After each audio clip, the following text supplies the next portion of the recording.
Well, it started out about 7 years ago when Jay and I actually met each other. We'd both grown up here and moved away, and I had become involved in Bushmill with getting the Bushmill listed on the state and federal historic register, and running into Jay actually at a Ruatan. We talked about it, and Jay related to me that his family had owned and operated the mill for many, many years. In fact, his grandmother was the person who sold the mill to the Ruatan.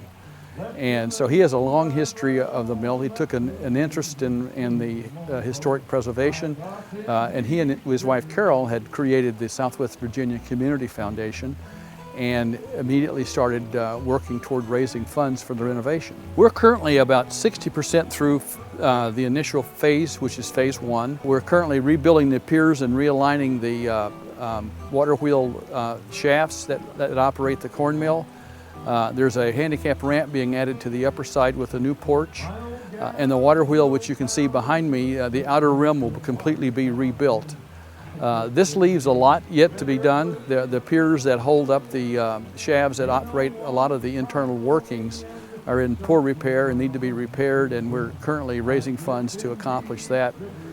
Beyond that, we will move our way up the mill, refurbishing the inside again as it was in the beginning, along with the windows and different parts of the mill. And our ultimate goal is to operate it as a tourist attraction, but also as a learning institution for students. This part of our history needs to be preserved, and how we ground cornmeal and wheat. And we think we can operate with a lot of students' involvement and teach them how our history was done and help preserve it. I have two relationships to this mill. One is the work it did for us when we brought our grain here in wagons or later in pickup trucks. But my era was in the 40s and the 50s. And so all of the things you think about when you think about providing food for the family, this was part of our life, a very important part of our life. It also is a relationship that's family. Uncle Howard and Aunt Marjorie Bond lived here and ran the mill when I was a teenager and when we needed the grain ground. And so it was during that period of time that I saw it in a different light. And I have memories that are different from just the mill wheel turning and the flour inside. I remember the first time I ever saw a man in white shoes. Uncle Howard would wear overalls, and they were white overalls, but they were more of a canvas. But they were white. They were white from the flour, from what was in the air.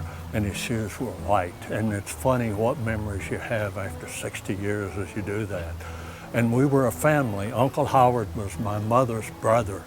There were 12 in that family. Mom was the youngest. I had 46 Dixon cousins. This meal was where we would have a family reunion. It was a place together. So it is not only part of our life in providing nourishment and food, and the memories I have of that, which are so fun, it's part of our life and the relationship of the family. It's part of the family, and that's why we need to save it. What we're looking at here inside the mill is the wheat processing equipment that turns wheat. We grind it, clean it, and turn it into flour.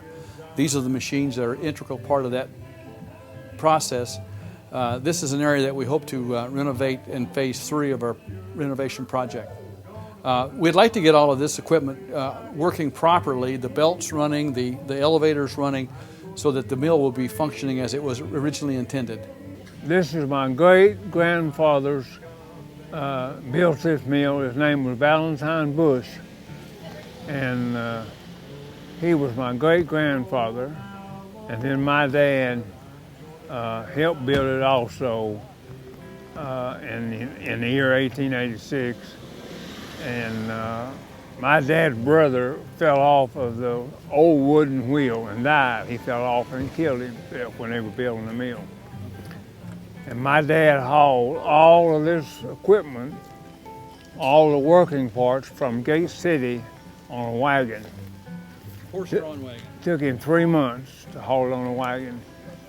He would leave at 3 o'clock in the morning and drive to Gate City on the old crooked road.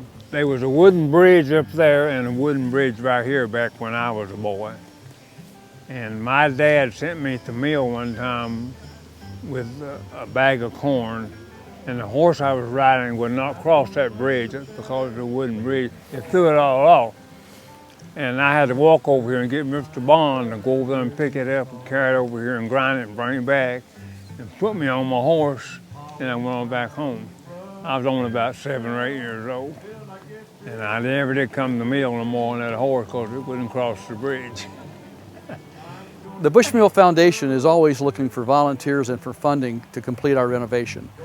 We can be contacted through the Scott County Tourism website at explorescottcountyva.com or email to info@scottcountyva.com, and you can reach us also through the Friends of Bushmill group. We're looking for volunteers. We're also looking for old information on the Bushmill. I was just handed today the original bill of sale for the wheel that you see behind us. We're also looking for pictures of the original structure, and we would appreciate any help we can get. Funding is very critical because we need matching funds for some of our grants, and we need volunteers that have the special skills we need to completely renovate the Bushmill. This is a window of opportunity. We only have a period of time here that we can save our history. And in this area and in Scott County, we have 2 really important pieces of history that you get a glimpse into life the way it was, and that's the Kilgore Fort House and the Bushmill.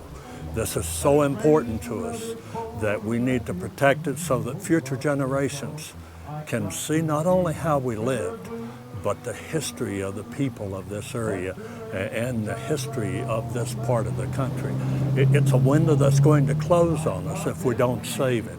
And we're in the process of doing that, but it's very important we see it through. It's one of the things we can start and not finish unless we all agree we're going to make this happen, and we're going to do it for the future generations. It is so important that to be able to touch and see and walk through and see how life was at a period of time that won't be repeated, but we can retain those memories in reality. We can physically retain a memory, and it's rare in history we get a chance to do that, and we get a chance to do that. Well, on this freeway, I get them deep river blues. Thank you, Johnny.